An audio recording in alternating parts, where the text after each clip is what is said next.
Hi everyone. तो आज हम पढ़ेंगे दूसरी इम्पोर्टेंट न्यूज़। देखिए, eco mark union ministry of environment forest and climate change ने नोटिफाई किया है इको मार्क रूल्स 2024 का। अब ये जो रूल है नोटिफाइड है उसके बारे में थोड़ा पढ़ते हैं। जैसे कि ग्रांटिंग क्राइटेरिया की बात करें तो to a product that has a licence और a certificate of conformity with Indian standards granted under the Bureau of Indian Standard Act and or a mandate of the quality control orders and that fulfills the criteria as prescribed in the rules। तो rules के हिसाब से जो eco mark है जो eco mark है वो उन प्रोडक्ट्स को ग्रांट होगा जो स्पेसिफाइड इन्वायरमेंटल क्राइटेरिया को मीट करते हैं as per resource consumption and environmental impact. Application process देखते हैं। जो मैन्युफैक्चरर है उनको इको मार्क के लिए अप्लाई करना है सेंट्रल पॉल्यूशन कंट्रोल बोर्ड के थ्रू। ड्यूरेशन इसका रहेगा 3 साल। ओवरसाइट एंड इम्प्लीमेंटेशन की बात करें तो स्टीयरिंग कमेटी करके headed by the environment secretary. Other environmental certification अगर हम देखें इंडिया का तो India forest and would certification scheme है, ऑफर करता है voluntary third party certification promote करने के लिए sustainable forest management and agro forestry includes करता है forest management certification, tree outside forest management certification and chain of custody certification. ये market incentive provide करता है बहुत सारी एंटिटीज़ को। इथेनॉल 100 की बात करें तो ministry of petroleum and natural gas ने लॉन्च किया है इथेनॉल 100 फ्यूल। इथेनॉल 100 के बारे में अगर हम देखें क्लीनर ग्रीनर ऑल्टरनेटिव है गैसोलाइन के लिए एंड ये ब्लेंड है 92 से 94% इथेनॉल का, 4 से 5% मोटर स्पिरिट्स का जो कि कलर देता है फ्लेम को एंड 1.5% को solvent higher saturated alcohol. Ethanol 100 के पास हाई ऑक्टेन नंबर होता है 100 से 105 की रेंज में, जो इसको आइडियल बनाता है हाई परफॉर्मेंस इंजन के लिए, इंश्योर करता है improved efficiency and power output all while minimising environmental impact. RETAP की बात करें तो पहला virtual joint working group meeting है रीटैप का। It was held between representatives of India and USA. RETAP की बात करें तो it was announced by India US jointly 2023 में under strategic clean energy partnership. So SCP launch हुआ था 2021 में। कोलैबोरेटिव एफर्ट है इंडिया यूएस के बीच में एक्सेलरेट करने के लिए clean energy innovation and deployment को। रीटैप का जो इनिशियल फोकस है क्या है, is to be on green clean hydrogen wind energy ocean, tidal energy, etc. Work is guided by 5,000 research and development, piloting and testing and innovative technology. Bio CNG की बात करें recently Indore municipal corporation ने report किया है to be producing 17,000 kilograms of bio CNG, है ना। So every day from Asia's largest municipal solid waste based facility. Bio CNG क्या होती है, प्यूरिफाइड कंप्रेस्ड फॉर्म होती है बायोगैस की। 92 से 98% मीथेन कंटेंट होता है। तो प्लांट को लॉन्च किया जाता है 2022 में under galvanising organic bio agro resource धन इनिशिएटिव। अगर हम देखें to turn waste into health, Gobardhan initiative है। कोऑर्डिनेटिंग डिपार्टमेंट है department of drinking water and sanitation of ministry of Jal Shakti. Aim क्या है, इसमें कन्वर्ट करना है बायोडिग्रेडेबल ऑर्गेनिक वेस्ट को वैल्यूएबल रिसोर्सेज में, जैसे कि biogas, compressed biogas and organic manure and promote करना है सर्कुलर इकोनॉमी को। सुपर हाइड्रोफोबिक कैटलिस्ट की बात करें तो बहुत सारे साइंटिस्ट हैं जिन्होंने डेवलप किया है super hydrophobic water repellent catalyst जो रिड्यूस कर सकता है cost of producing biodiesel. So super hydrophobic catalyst की बात करें, ये डेराइव्ड है बायोमास से, सेल्यूलोज एंड इको फ्रेंडली होते हैं, अबेंडेंट है, रीयूजेबल है, अफोर्डेबल है, विथस्टैंड कर सकते हैं वाटर बाई प्रोडक्ट्स को जो कि बायोडीजल के प्रोडक्शन के दौरान हम ऑब्टेन करते हैं। एंड जो एक्टिव साइट्स है उनकी पॉइजनिंग होती है उसको क्या करते हैं, प्रिवेंट करते हैं। सस्टेनेबल मेथड प्रोवाइड करते हैं बायोमास वेस्ट डिस्पोजल के लिए, एक्सपेंड करते हैं utility of biochar as an alternative to graphene. तो ये होता है सुपर हाइड्रोफोबिक हाइड्रोफिक catalyst. Business responsibilities and sustainability reporting की बात करें तो मैंडेटरी डिस्क्लोजर मैकेनिज्म्स है, top 1000 listed companies or businesses to report their performance on environmental, social and governance aspects. उसके बाद सेबी का जो गाइडेंस डॉक्यूमेंट से प्रोवाइड्स करता है detail on three kinds of disclosure: general management, process and principle wise principle based. BRSR का जो M है इम्प्रूव करना है कंप्लाइंस को, कंसिस्टेंसी को, कम्युनिकेशन को around non financial disclosure. SEBI also introduce BRSR core in 2023 enhance करने के लिए reliability of ESG disclosure. BRSR core represents करता है subset of the comprehensive BRSR and includes करता है specific set of key performance indicators matrix across ESG attributes. अगर relative news देखें, Corporate Climate Responsibility Monitor report देखिए, it was released by New Climate Institute in collaboration with Carbon market watch. Carbon market watch independent है, it is not for profit watchdog and research organisation with unique expertise in carbon pricing. Report assess करता है transparency and integrity of climate strategies of 51 major global companies. Critical energy transition minerals को देखें, recently United Nation secretary general panel on critical energy transition minerals established to develop guiding principle for energy transition ने release किया report on CETMS। So CTEMS क्या होती है? Minerals होते हैं जो नेसेसरी होते हैं कंस्ट्रक्ट करने के लिए, प्रोड्यूस करने के लिए, डिस्ट्रीब्यूट करने के लिए एंड स्टोर करने के लिए रिन्यूएबल एनर्जी को। इसमें आते हैं rare earth elements, copper, cobalt, nickel, lithium, graphite, cadmium, selenium etcetera. Demand for CETM expected to triple by 2030 as the world transitions from fossil fuels to renewable energy। Biomass briquettes की बात करें तो biomass briquettes emerge करता है as a fuel alternative for the power and electricity generation sector. Presently, biomass pellets are commonly used as coal alternative. Biomass briquettes की बात करें, composition की देखें, कॉम्पैक्ट ब्लॉक्स होते हैं ऑर्गेनिक मटेरियल्स के, जैसे कि एग्रीकल्चरल रेसिड्यूज, फॉरेस्ट्री वेस्ट या फिर वेस्ट बायोमास। ब्रिकेटिंग प्रोसेस को देखिए, densification of biomass to improve its characteristics as a renewable energy resources. Carbon neutral unlike fossil fuels as a release no additional CO2 when burn. Parivesh portal central का जो परिवेश portal है cross करता है 50,000 clearance milestones.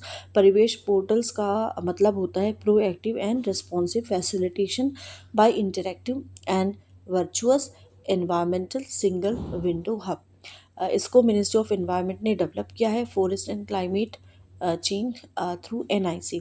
Objective क्या है? एक single window portal की तरह काम करेगा एनवायरनमेंट के लिए, फॉरेस्ट के लिए, वाइल्ड लाइफ के लिए and coastal regulation zone clearance के लिए एंड मॉनिटर करेगा सब्सीक्वेंट कंप्लाइंस को।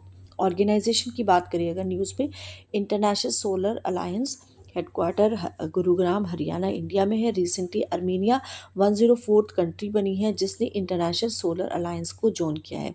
जेनेसिस की बात करें तो jointly अनाउंस हुई है by India and France in 2015 United nation Paris climate change conference पे। ऑब्जेक्टिव क्या रहेगा? प्रमोट करना है ताकि जो सोलर एनर्जी है उसका एफिशिएंट यूज़ हो सके, सोलर एनर्जी प्रोजेक्ट्स का को फैसिलिटेट्स कर सके एंड जो कॉरपोरेशन है जिसमें हमें जो फॉसिल फ्यूल्स पे हमारी डिपेंडेंस है उसको हम रिड्यूस कर सकें, एनर्जी सिक्योरिटी को एड्रेस कर सके एंड जो भी क्लाइमेट चेंज के जो भी इम्पैक्ट हो रहा है क्लाइमेट चेंज पे या जो क्लाइमेट चेंज की वजह से हार्मफुल इफ़ेक्ट हो सकते हैं उसको हमें क्या करना है? एड्रेस करना है।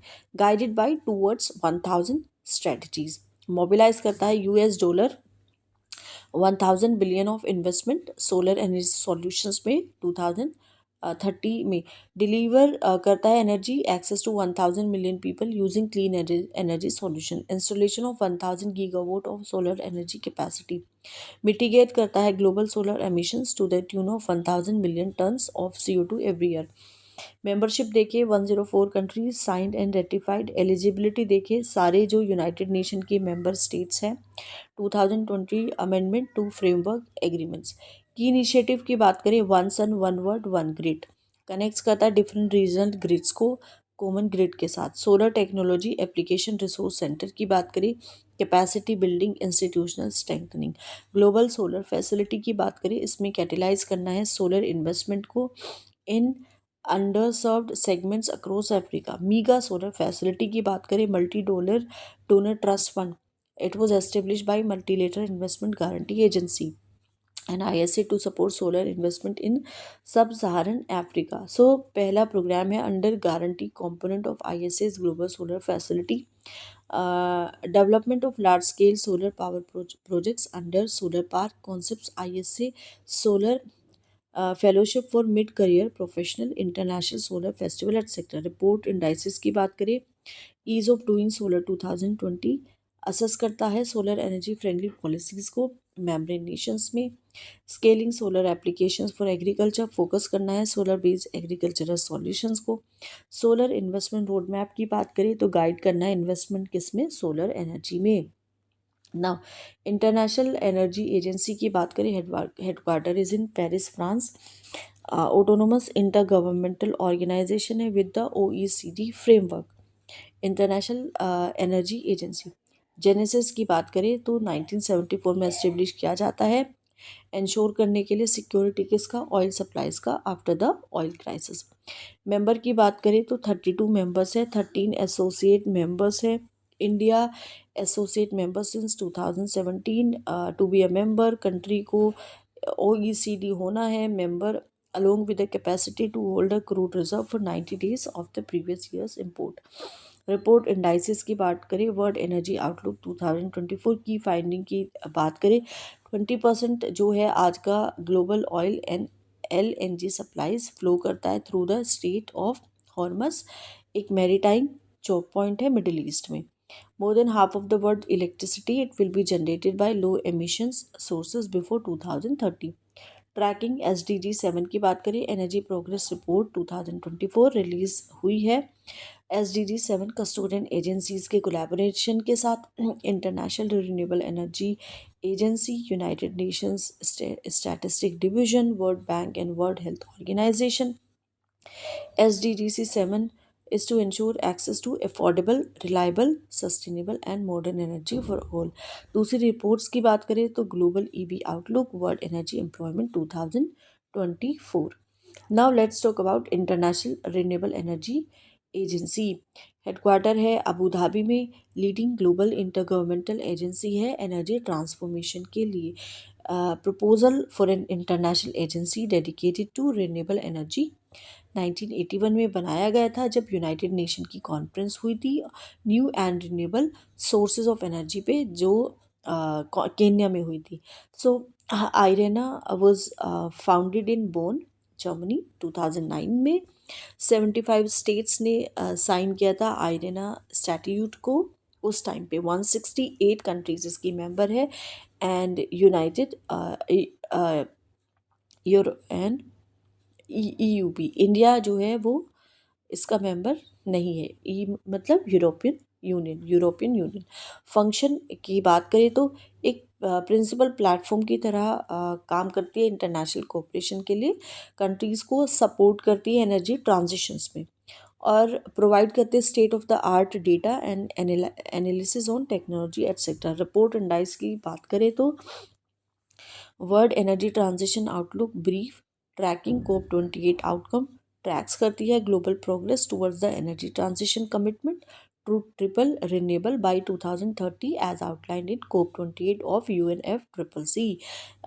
की फाइंडिंग देखें, 2020 ने ऐड किया है 473 gigawatt, 73% contributed by solar energy, additional renewable to global energy mix. However annual addition को रीच करना है almost 1100 gigawatt to meet tripling target.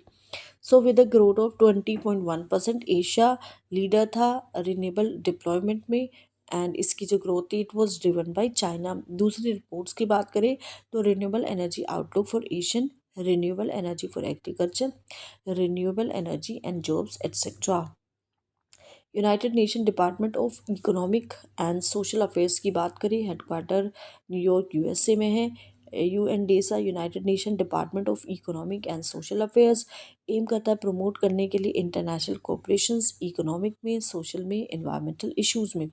Genesis की बात करें 1948 में इसको एस्टेब्लिश किया जाता था to promote international cooperation on economic, social and environmental issues. Objective की बात करें सपोर्ट करता है sustainable development by providing policy analysis, capacity building and coordination among United Nation member states. Key initiative की बात करें high level political forum monitor करता है प्रोग्रेस ऑन एसडीजी डेजा ग्लोबल पॉलिसी डायलॉग्स, इंगेज करता है स्टेक होल्डर्स को ताकि जो इकोनॉमिक एंड सोशल चैलेंजेस है उसको हम एड्रेस कर सकें।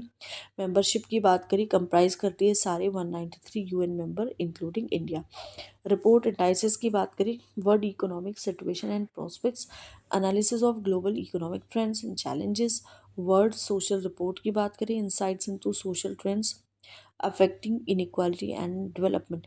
ग्लोबल सस्टेनेबल डेवलपमेंट रिपोर्ट की बात करें ट्रैक करती है progress towards SDG. Financing for sustainable development report की बात करें एग्जामिन करती है strategies to fund the 2030 agenda. United nation sustainable development solution network की बात करें sustainable development solution network body under the United Nation aim करती है सपोर्ट करने के लिए 2030 एजेंडा को for sustainable development and SDG. Genesis की बात करें 2012 में एस्टेब्लिश होगा। ऑब्जेक्टिव की बात करें मोबिलाइज किया ग्लोबल एक्सपर्टीज़ को for sustainable development solution at local, national and global level. Membership की बात करें 2000 मेंबर इंस्टीट्यूशन है primary Ali universities coordinated by 57 national and regional network. Function की बात करें पॉलिसी एडवाइस देती है, रिसर्च को प्रमोट करती है और जितना भी कोलैबोरेशन होता है सेक्टर्स में सस्टेनेबल डेवलपमेंट गोल को अचीव करने के लिए तो उसको क्या कहते हैं फोस्टर करती है। कि इनिशिएटिव की यहाँ पे बात करें तो इसमें आ जाता है यूथ सॉल्यूशन प्रोग्राम, एंगेज करता है यंग इनोवेटर्स को। एसडीएसएन नेटवर्क अडेप्ट करता है सस्टेनेबल डेवलपमेंट गोल सॉल्यूशंस को रीजनल एंड लोकल कंटेक्स्ट में। थीमेटिक नेटवर्क की बात करें क्लाइमेट पे फोकस करता है, एनर्जी पे फोकस करता है, बायोडाइवर्सिटी पे फोकस करता है। रिपोर्ट इंडाइसिस की बात करें तो सस्टेनेबल डेवलपमेंट रिपोर्ट ट्रैक करता है SDG progress, SDG sites guide localise करता है एसडीजी को अर्बन एरियाज में। ग्लोबल हैप्पीनेस पॉलिसी रिपोर्ट की बात करें लिंक करता है हैप्पीनेस को with sustainable development. SDG transformation road map की बात करें तो strategies for SDG acceleration. International energy efficiency international energy efficiency hub united cabinet ने अप्रूव किया है signing of a letter of intent जो इनेबल कर रहा है इंडिया को, जिससे India international energy efficiency hub को ज्वाइन करेगा। तो ये क्या है ग्लोबल प्लेटफॉर्म है जो डेडिकेटेड है कोलैबोरेशंस को फोस्टर करने के लिए एंड प्रमोट करेगा एनर्जी एफिशिएंसी को वर्ल्ड वाइड। 2020 में इसको एस्टेब्लिश किया जाता है successor of to the international partnership for energy efficiency, जिसमें इंडिया मेंबर था। 16 कंट्रीज़ इसकी मेंबर है जैसे कि United State, China and UK, Germany and European Commission. Mandate देखिए ग्लोबल प्लेटफॉर्म है जिसका जो मकसद है वो डेडिकेट करना है, फोस्टर करना है कोलैबोरेशन और जो एनर्जी एफिशिएंसी है वर्ल्ड वाइड उसको प्रमोट करना है। Bureau of energy efficiency has been designated as the implementing agency for the hub on behalf of India. World energy council की बात करें हेडक्वार्टर लंदन यूनाइटेड किंगडम में है। 26 वर्ल्ड एनर्जी कांग्रेस को hosted by world energy council जिसको Netherlands में हुई थी। 1923 में इसका फॉर्मेशन हुआ था। वर्ल्ड एनर्जी काउंसिल एक United nation accredit not for profit global energy body है। मिशन की बात करें तो एक्सेस करना है क्लीन अफोर्डेबल रिलायबल एनर्जी को बेटर लाइफ्स के लिए एंड हेल्दियर प्लानट के लिए। रोल की बात करें तो यहाँ पे डेवलप करना है प्रैक्टिकल सॉल्यूशंस, कन्वेन करना है network of global energy transition leaders and practitioner. Member की बात करें तो more than 3000 member organisation public private and academic sectors located है अराउंड 90 कंट्रीज में। रिपोर्ट्स इंडाइसिस की बात करें तो humanising energy look at the G20 agenda, world energy Trilema Report 2024, World Energy Scenario Foundation 2024, World Energy Issue Monitor 2024, International Rice Research Institute, South Asia Regional Center, Varanasi, Uttar Pradesh. International Rice Research Institute, South Asia Regional Center marked a significant expansion of International Rice Research Institute beyond its headquarters in the Philippines.